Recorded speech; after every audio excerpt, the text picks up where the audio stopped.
despite the fact that the first thing that we always look at is our flaws, or are the negative things, or the things that didn't go well. Even in situations where we have achieved something, or where something went really well and we actually made progress, the first thing, if we analyze, or once we analyze, is what were the things that have gone wrong, or what are the things that we can do better the next time. But instead, what I think, and what I have experienced and thought about for myself, is instead of always looking at the flaws, always looking at the things that have gone wrong, try to improve them, try to take them away the next time, why not only focus on the things that went good, on the things that went correct, on the things that went very well, and double down on them? Now, let me give you an example. Let's say we look at a footballer named Messi. Messi, I think most people know him, was or is maybe one of the best football players in the world. Messi isn't good at everything on the pitch. He's a very good attacker, but he isn't that good of a defender. He also doesn't have the strength, and he also doesn't have the height. He simply is an attacker. He isn't a defender. Now, nobody in the world, or at least people in the football world, think to themselves that they should train and try to improve Messi's defending skills. They also don't use him as a defender. They only look at the things that he is good at and try to put him in a situation where these things can come out, and try to double down on these qualities. People aren't analyzing his defending skills or his heading skills, or the things that just aren't that good or he isn't that good at. They're only focusing and trying to get the best out of the things that he is good at. And that is the same in basically everything, I think. And also directly the problem. Take a look at school in general. You have to go to school, you have to do all kinds of activities, and you have to be good, or at least have a basic minimum at all entities, at all parts of your school career. Now, some people are very good at math, other people are very good in history, I don't know. Why on earth would I try to improve somebody's, I don't know, math skills, even though he just ain't a math type? He is very good in other things. And also in, let's say, business or your career, you have to get, or you get analysis, you do it yourself, or your boss does, or your manager does, and you sit down and you take a look at the things that didn't went well. And you try to improve those things. But in the meantime, we only have so much time and energy and focus. So I think, and I am also trying to do, to leave the things that I'm not good at, just leave them completely. Don't try to improve them. Just don't do anything with them.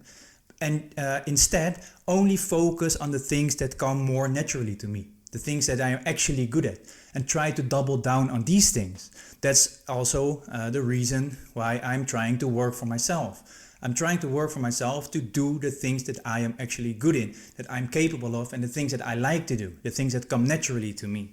And don't force myself to trying to do things that just don't come naturally to me. And yes, I believe humans are our species that can learn very well, but I have to say, let's say I have to take 10 years to be on the same level as someone who is naturally in something. So yes, I can learn, but I have basically wasted 9 to 10 years of my life trying to be even with a person who does things naturally. So yes, there's always an option to learn things and to improve yourself.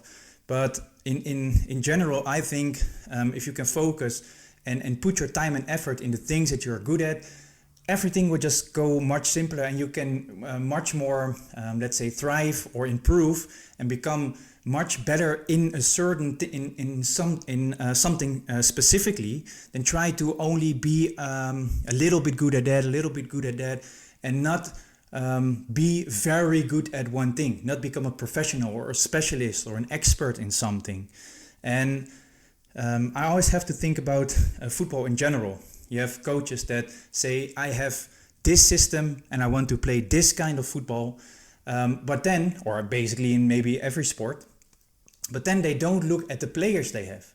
So they try to force players to play in a certain style or in a certain position that they just aren't capable of, that just doesn't fit them. So instead of trying to firstly analyze and audit and look at what we have and build based on that, build a strategy or a plan or whatever, based on the players that you have and based on the capabilities that you have. And in that way, everything just goes much smoother, and everyone can thrive or improve or be the best that they are. And that's basically also the same for us people in general. At least it is how I look at it, and that's how I experience things. Also, if I look at other people, forcing ourselves to do certain things that just don't come naturally to us, and then on the other hand be angry or frustrated when things just don't work out. But it's not that weird if you think about it. If you're trying to do something that just doesn't come naturally to you, that you just don't like to do, there's no use in doing it. So the point that I'm trying to make is, and also what I'm trying to do for myself, is just leave the things that are not good, leave them be, don't look at them, and just don't put any time and effort into it. And only, or as much as possible, focus and double down on the things that I'm good at, because those things, yes, we'll always have some obstacles, we'll always have some difficult things, but those obstacles and those things aren't that hard or aren't that annoying to try and work out, because you love doing it, because it comes naturally to you. And again, that's how I look at it. That's how I try to live, and that's how I try to improve myself and my situation. Let us know about yours. Shout them in the comments. You can send me a message, whatever. And for now, again, thank you very much for listening.